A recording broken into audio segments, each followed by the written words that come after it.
നബി സല്ലല്ലാഹു അലൈഹി വസല്ലം പറഞ്ഞു, അൽ മുതമസ്സിഖു ബിസുന്നതി ഇൻദ ഫസാദി ഉമ്മതി ലഹു അജ്റു മിഅതി ഷഹീദ്.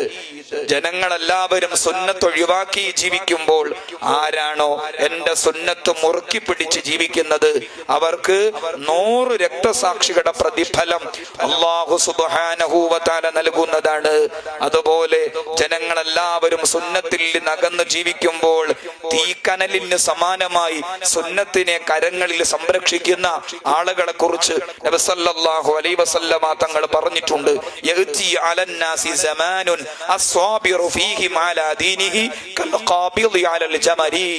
അഥവാ ഒരു കാലം വരാൻ പോകുന്നു, ഒരു യുഗം വരാൻ പോകുന്നു. ആ യുഗത്തിന്റെ കാലത്തിന്റെ പ്രത്യേകത എന്താണ്? അന്ന് തിരുസുന്നത്ത് മുറുക്കി പിടിച്ച് ജീവിക്കുന്നത് കൽ ഖാബിദി അലൽ ജമരി, കയ്യിൽ തീക്കനല് മുറുക്കി പിടിക്കുന്നവനെ പോലെ വലിയ പ്രയാസമായിരിക്കും, വലിയ സഹന സമാനമായിരിക്കുമെന്ന് നബി സല്ലല്ലാഹു അലൈഹി വസല്ലമ തങ്ങൾ ഉണർത്തിയിട്ടുണ്ട്. അല്ലാഹു സുബ്ഹാനഹു വ തആല ആ തിരുസുന്നത്തിന്റെ പ്രണേതാക്കളായി സ്വജീവിതത്തെ ക്രമീകരിക്കാൻ തൗഫീഖ് പ്രദാനം ചെയ്യട്ടെ. നമ്മുടെ വേഷവിധാനങ്ങളിലും സംസാരങ്ങളിലും സംസ്കാരങ്ങളിലും ബന്ധങ്ങളിലും സമീപനങ്ങളിലും ക്രയവിക്രയങ്ങളിലും വ്യവഹാരങ്ങളിലും കച്ചവടങ്ങളിലും ജോലികളിലും ഇതര സമുദായാംഗങ്ങളോടുള്ള നിർമ്മലമായ പെരുമാറ്റങ്ങളിലടക്കം ആ നബി സല്ലല്ലാഹു അലൈഹി വസല്ലമ തങ്ങൾ സജീവമാവണം. മുത്തിന്റെ തിരുസുന്നത്ത് സജീവമാവണം.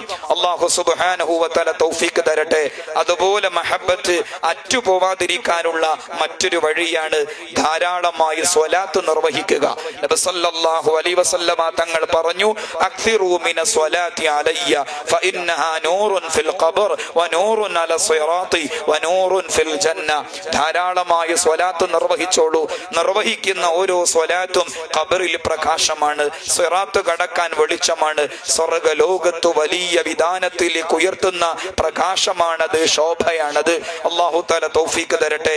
അതുപോലെ മഹബ്ബത്ത് ക്ഷയിച്ചു പോവാതിരിക്കാനുള്ള അറ്റുപോവാതിരിക്കാനുള്ള മറ്റൊരു വഴിയാണ് നബി സല്ലല്ലാഹു അലൈഹി വസല്ലമ തങ്ങളുടെ മദ്ഹ് പാടുക, പറയുക, കേൾക്കുക, അത്തരം സദസ്സുകളിൽ സംബന്ധിക്കുക.